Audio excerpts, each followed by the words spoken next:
What's up? Can you hear me?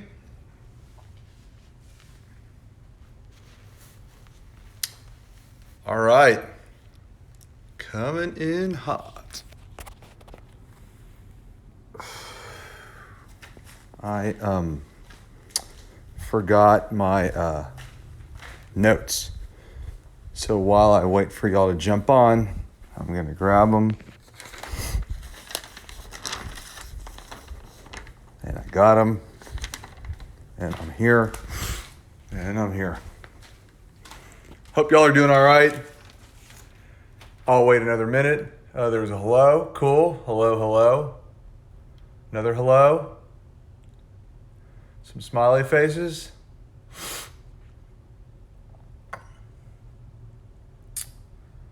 Okay.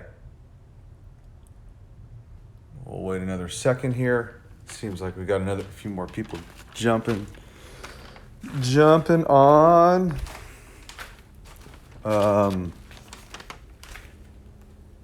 Okay, sorry, lost you there for a second. I'm gonna sort of stay over here in this location. Okay, got a lot of people on here, cool. Susan J. Harris, hey hi, Susan J. Harris. Hola, quiero setela. I just sort of screwed that up. Okay, my sister's on here. I gotta behave. My sister's on here. Okay. I'm not. I say I gotta behave. I'm gonna behave anyway, whether my sister is on here or not. Okay, so today's October 28th. It's Wednesday. We're here. Hope y'all are doing well. I have posted the previous videos on my website. If you missed them, go look at them. Hopefully they'll be of help to you. If you go to howardsherman.com, you can see those at click on the Live from the Studio page at howardsherman.com, and you'll see those videos. I also have some prints that I mentioned in last week's video and showed them to you, and you can buy those at the available prints on the available prints page of howardsherman.com. And I've got small works on paper in the shop. So if you feel like grabbing some prints or small works on paper, grab those there. Okay. What can I tell you? Well, I've got something to talk about here today. Before I get into it, I just want to say thank you to everyone who sends the emails. I read the emails. I don't respond to all of the emails, but I do read them.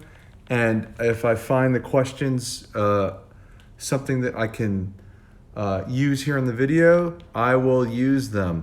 And anyway, one thing I want to, one thing that's on my mind before I get into what I wanted to talk about is that I think that, how should I say this? I think that the world's a hard place. I think that you need to be tough. I don't think that there's a lot of room for success with people who act like special little snowflakes. And I think that's something that everyone needs to keep in mind, you know. Anyway, I'm going to leave it at that. I was going to go on to more of a thing with that, but I decided, nah, I'm not. Okay, so anyway, what I want to talk to y'all about today is I was thinking about, I just closed a show October 17th. And in the course of doing the show, I gave a lot of talks and discussions in person around the work, and I did some interviews and things like that, and it was great. What I realized, though, and I'm going to be referring to my notes here a little bit, but what I realized during the course of all those talks around the work is that I realized that I was spending a lot of time talking about the work technically and formally and in terms of progression in the studio, which is all great, but I didn't talk that much about my experience, like more the journey of it all and the experience and the personal experience and the emotional experience that happens within the work it might have been mentioned very briefly, vaguely, very, very offhanded, but it really wasn't it really wasn't the main thought process behind a lot of those discussions. And I realized that that was probably something that I wish I would have done more of. And then I kept thinking about that, and I might need to sit down and do a little bit of writing about that or talk more about that at another time. But it kind of led me into something I wanted to mention today. And again, this is a very brief thing, but I think it's an important thing to be reminded of, that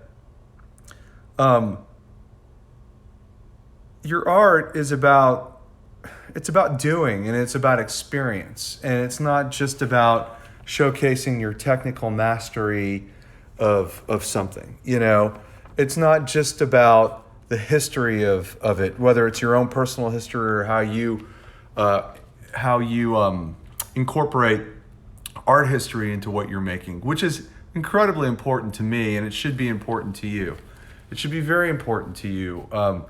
And it should be a very important part of your education. But nonetheless, the important part of this is the doing and the experience of making it. And if you show that, you're going to be much more successful than if you just showcase some sort of technique that you've learned, or how well you've copied something, which is a big part of what a lot of people do. Now, you need technique. Obviously, you have to learn technique, but when you think about it, no one ever asks you what your art. The technique is the doorway in. The thing that's important is the doing and the experience. And no one's going to ask you what your art means. And you're not really making things to be understood. You know what I mean? You're making things first and foremost to be felt. And then maybe they understand later. And understanding ends up being an important part of it, but it's not really meant to be understood. So I think it's important to keep that, I think it's important for y'all to keep that in mind. I also think it's important for everyone to remember, and as simple and obvious as it seems, a lot of people forget this, and you see this, you can tell by what you look at even on Instagram. Imagination is what it's all about. You want to remember to keep your imagination first and foremost. Let yourself drift away and dream and play. Imagination, imagination, imagination. I shouldn't walk over there because I'm going to lose my signal. Hopefully you're not getting too much glare off my head. Am I blinding you? Yes, maybe, whatever. Hopefully not. Put on your sunglasses if it's an issue. Anyway, imagination. Don't be sentimental. Don't lack feeling. And most importantly, show the love. Show the love. Even if it's a hard process, show the love in the work. People will feel the love. Anyway, that's really it. That is it. That is it for now. I'll take a couple of questions, and we're going to have a short one today. Let me put on my thinking cap for a minute. Any questions? I'll wait a second for them to come in.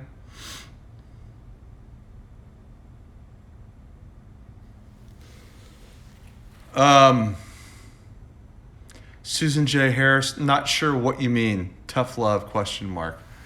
Don't know what you mean there. Let me scroll back.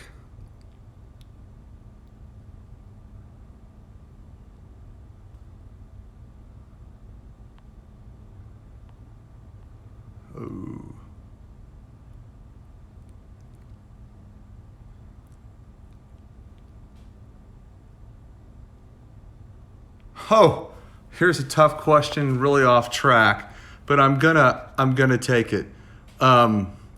Nicholas Sependes, I hope I didn't get that wrong, asks, do you ever sell something that you're not completely sure you like? Not in the moment. And I'll tell you what, I've sold a lot of things I wish I had back, and that hurts. I think that in some instances it's because I probably wasn't done learning from them. And then there are a couple things you just want to keep. Sometimes it's just, that's so good or so different or so unique. That's happened a lot. a lot more than I care for it to. But I never, ever, ever, in the moment, I never, ever put anything out into the world that I'm not completely sure I like. And in that moment, I do like it. And I actually take it one step further. I try and work consistently way ahead of time so that I can, this is for me. You may have worked, there's my hand. You might work it completely differently. Your process might be completely different, but I generally tend to work way ahead of time and have plenty of things on hand. And I try and live with stuff to make sure I wasn't drinking the Kool-Aid in the moment. And sometimes there's a little bit of hindsight is 20/20, as cliche as it sounds. And you can reflect back on something a week or two later and make sure it's working or make sure it's not. Sometimes you just fucking know, like right in the moment, you know. And other times you need a little safe distance. I mean, I remember art professor once telling me, it helped him to, or I don't know if he said it helped him or I'm paraphrasing. He either helped him or he suggested that take a walk around the block or go get a cup of coffee and then come back and look at something again. But nonetheless, to answer your question, I try and put everything out in the world that I feel completely sure about, and I don't rush things out the door at the last minute. And that way I never sell anything that I'm not completely sure I like. But I have let things go that I wish I had back. And I look back and I definitely look back sometimes and feel like, oh, I've really improved in this way or that way or the other way from when I was making that. But at the time, I felt really strong about it. I hope that answered your question, Nicholas Cepedes. I hope I didn't mess up your name there.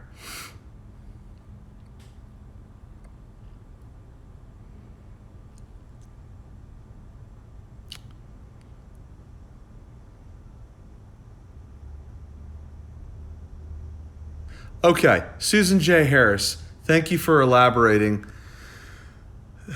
You said show the love, so I asked tough love because the first thing you said was we have to be tough. Okay, you misunderstood what I said, okay?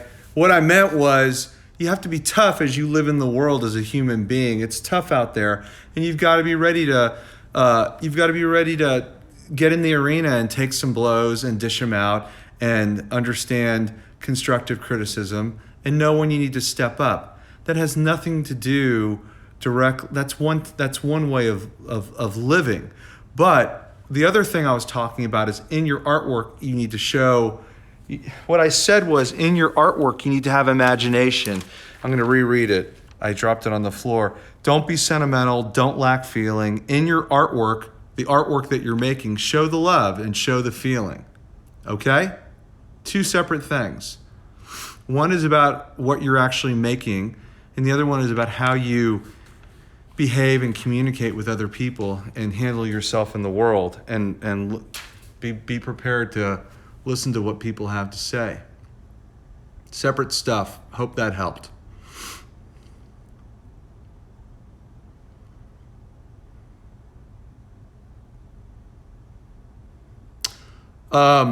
Loyal Fang asks me, do you mix the colors to make them bright, light, and beautiful, or you just basically have them? I mix a lot of colors, and then sometimes I do both, actually, and I never used to really do both. I used to mix to get everything. I used to mix to get just about everything, with a few exceptions, and those exceptions would usually be neutrals. So, my colors sometimes look brighter than they are in person, for the way I use color. Okay, but sometimes and recently I've been buying some other colors and sometimes using them straight out of the tube. I think that getting things really bright can happen in multiple ways, or there's a difference between getting things to look bright and feel bright, and there's a big difference there. That's important, what I just said, and that looking and feeling is important in other things other than just bright colors. Hope that helped, Loyal Fang. Fuck, man. Did I miss something good? Those are some good questions.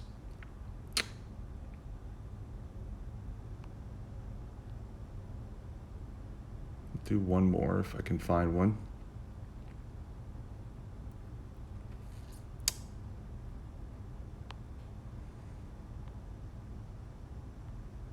One more if I can find one. Sorry, I had to get that done. Stretch.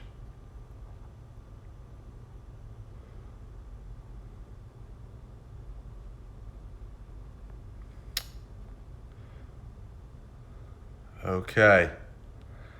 I'm seeing some stuff here, but nothing really that I think is gonna put the zoom in your vroom vroom. I think that's good, unless I might have missed something. I'm not the best at the scrolling and the reading and the reading and the scrolling. I know y'all are passing the time staring at my chiseled features and rugged good looks.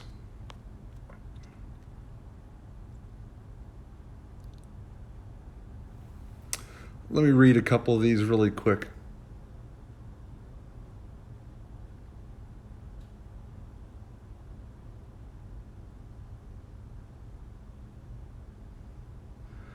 Okay.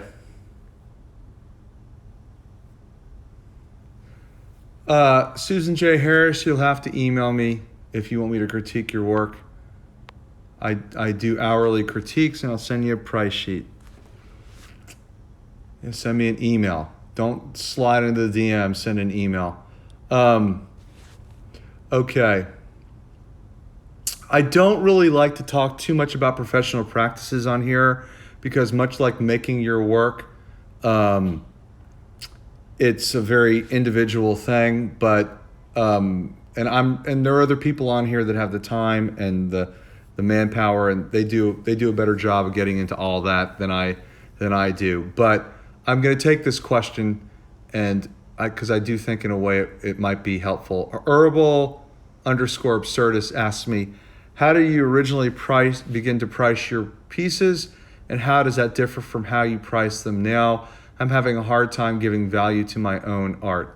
Well, I think it sounds like you're just totally starting out and you've got no one helping you. I would price your stuff low and I would sell it.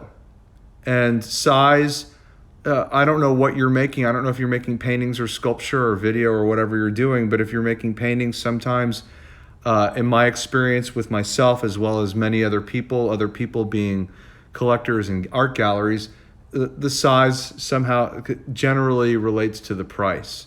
So that's what I would do. I would price them low and move them and get them out into the hands of collectors if you want to sell your work.